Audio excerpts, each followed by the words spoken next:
And this is the thing that happened over the weekend. I actually got into a Twitter fight. I couldn't believe it. I never, ever, ever get in Twitter fights. I never challenge anybody on Twitter. I never argue with people on Twitter. I just won't do it because it's first of all, it's a battle of wits with unarmed people most of the time. But secondly, it's just like, it's ridiculous. It's a ridiculous way. And it's just because you can't see the other person or relate to the other person, it is conducive to rage and anger. And as I always say, anger is the devil's cocaine. That is one of the mottos of this show and this host.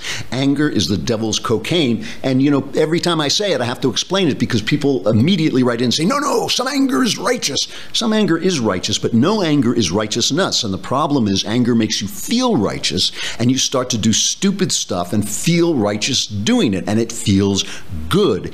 And it's just an addictive drug. And one of the other things about this is we, in the media, all kinds of people in the media, especially on social media, we are cocaine dealers.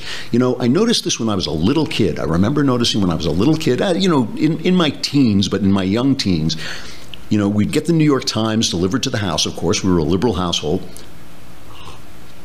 Although back then the New York Times was still a newspaper, so it was, you know, it was pretty decent.